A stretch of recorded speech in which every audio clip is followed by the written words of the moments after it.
నమస్కారం అండి. This is hashtag you. 'ప్రశ్న రావణ్' టీమ్‌లో ఒక లేడీ ఉంటుంది.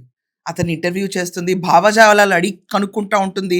హిందుత్వం పైన, పవన్ కళ్యాణ్ పైన ఇతన్ని ప్రశ్నించడానికి ఒక లేడీ చాలా యాక్టివ్‌గా ఉంటుంది. తన పేరే గమన. ఇది కాకుండా 'ప్రశ్న రావణ్' టీమ్‌లో రవి అని ఇంకో క్యాండిడేట్ ఉంటాడు. సో, వీళ్ళిద్దరూ ఈరోజు పోలీస్ నిఘాలో ఉన్నారు. మనం చూసుకుంటే 'ప్రశ్న రావణ్' ఇంటిని నిన్న సోదాలు చేశారు. ఇవాళ కూడా సోదాలు చేస్తున్నారు. వాళ్ళ వైఫ్‌ని కంటిన్యూయస్‌గా ఇన్వెస్టిగేట్ చేస్తున్నారు. ఇతని పైన ఉపా సెక్షన్ నమోదైంది. దీంట్లో ఎన్ఐఏ ఇంటర్ఫియర్ అయింది. ఎన్ఐఏ ఇంటర్వెన్షన్ జరిగిన తర్వాత ఈ కేసు మామూలుగా వెళ్ళదు.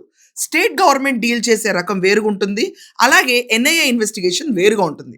ఈళ్ళలో ఇప్పుడు ఏమవుతుందంటే ఎవరెవరైతే మావోయిస్ట్ భావజాలాలు, దేశద్రోహానికి పాల్పడ్డారో వాళ్ళందరినీ కూడా ఇన్వెస్టిగేషన్‌లోకి తీసుకుంటారు. ఇక్కడ మనం చూస్తే 'ప్రశ్న రావణ్‌ని' అరెస్ట్ చేసిన తర్వాత బయట తెగ హడావుడిగా హల్చల్ చేసింది గమన. ఆఖరికి ఎయిర్‌పోర్ట్‌కెళ్ళి జగన్మోహన్ రెడ్డిని కలవడానికెళ్తే లోపలికెళ్ళిపోతున్న అతను తిరిగొచ్చి ఈమెకి బ్లెస్ చేసి ఏదో చెప్పి హామీ ఇచ్చి వెళ్ళిపోయాడు. మాకొచ్చిన ఈ క్లిష్ట పరిస్థితుల్లో మాకు సపోర్ట్ వచ్చినందుకు we thank you so much Jagan గారు and the entire YSRCP team. This means a lot to us. Thank you so much. ఇది మొదటిసారి కాదు. 'ప్రశ్న రావణ్' వైఫ్ కూడా ఇలాగే ఒక్కసారి వెళ్ళి జగన్మోహన్ రెడ్డిని కలిసింది. అరెస్ట్ జరిగిన వెంటనే జగన్మోహన్ రెడ్డి గూటికే చేరుతున్నారు అందరూ. ఇది కాకుండా విచిత్రం ఏంటంటే ఈ కేసులో గన్నవరం పోలీసులు బెంగళూరులో ఉన్నారు ఇప్పుడు. అంటే జగన్మోహన్ రెడ్డి ఇల్లు ఎతకడానికి కాదు. 'ప్రశ్న రావణ్' బ్యాంక్ అకౌంట్‌కి బెంగళూరులో వైసీపీకి సంబంధించిన ఒక కీలక నేత అకౌంట్ నుంచి డబ్బులు వచ్చినాయంట. అది కాకుండా స్క్రిప్ట్లు కూడా వచ్చినాయంట. ఇది ఎలా బయటపడిందంటే 'ప్రశ్న రావణ్' ఐసీఐసీఐ బ్యాంక్ అకౌంట్‌లో ట్రాన్సాక్షన్స్ బయటకు వచ్చినాయి. దాంతో ఈరోజు ఇతనిపైన ఉపా కేసు నమోదైన తర్వాత దీంట్లో ఎన్ఐఏ ఇంటర్ఫియర్ అవుతున్నప్పుడు వాళ్ళు ఖచ్చితంగా డాక్యుమెంటేషన్ అడుగుతారు. దాంట్లో భాగంగానే ఈరోజు గన్నవరం పోలీస్ స్టేషన్లో ఇతనిపైన ఉపా కేసు నమోదైంది కాబట్టి గన్నవరం పోలీసులు బెంగళూరు చేరుకున్నారు. బెంగళూరు చేరుకుని వైసీపీలో ఉన్న ఆ కీలక నేత ఎవరైతే ఇతనికి స్క్రిప్ట్ పంపించాడో, డబ్బులు పంపించాడో, మతాలు కులాల మధ్యలో చిచ్చులు పెట్టాలని 'ప్రశ్న రావణ్‌ని' వాడుకున్నారో వాళ్ళని ఇన్వెస్టిగేట్ చేయడానికి వెళ్ళారు. ఇదే తరుణంలో గమన, రవి ఎవరైతే 'ప్రశ్న రావణ్‌తో అసోసియేట్ ఉన్నారో వాళ్ళు పరారులో ఉన్నారు. వాళ్ళని ఇన్వెస్టిగేట్ చేద్దామని పోలీసులు ప్రయత్నిస్తుంటే వాళ్ళు దొరకట్లేదు. ఇన్వెస్టిగేషన్‌లో ఏ రకంగా ప్రొసీడ్ అవుతారు ఇది కూడా మనం ఆలోచించాలి ఒకసారి.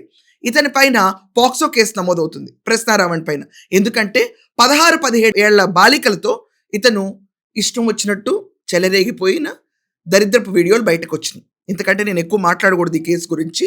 ఇది కాకుండా ఉపా కేసు నమోదైంది. ఈ ఉపా కేసు నమోదైన వెంటనే వీళ్ళందరూ ఒక టీం, 'ప్రశ్న టీం' అని చెప్పి తిరుగుతూ ఉంటారు వీళ్ళు. సో దీంట్లో గమనాది ఇంపార్టెంట్ రోల్. 'ప్రశ్న రావణ్' కోసం బయట పోరాటం చేసే యోధురాల్లా తిరుగుతూ ఉంటుంది. ఈ అమ్మాయిని అరెస్ట్ చేయాలని పోలీసులు చూస్తున్నారు ఇప్పుడు. అరెస్ట్ చేసి ఖచ్చితంగా ఇన్వెస్టిగేషన్‌కి వెళ్ళాలి. ఇది దేశద్రోహం కేసు. దీంట్లో వీళ్ళ పాత్ర ఏంటన్నది కూడా వీళ్ళకి ఒక కంక్లూజన్ ఉంటుంది.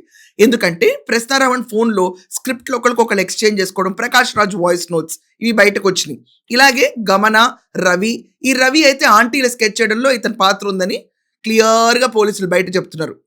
మనీ ఎక్స్‌టార్షన్స్, బెదిరింపులు, చాలామంది లేడీస్‌ని హింసించడంలో ఇదొక టీం అనమాట. సో ఈ 'ప్రశ్న' టీం పైన పోలీసులు సీరియస్ నిఘా పెట్టారు.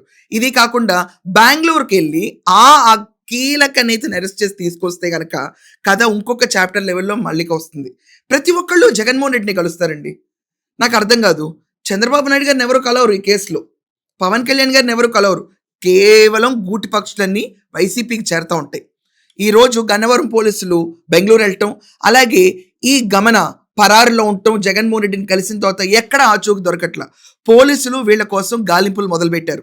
ఈరోజు రవి, గమన వీళ్ళని కూడా అరెస్ట్ చేసి కస్టడీలోకి తీసుకుని ఇన్వెస్టిగేట్ చేయాలని వాళ్ళ ముందస్తు ప్రణాళిక ఇప్పుడుంది.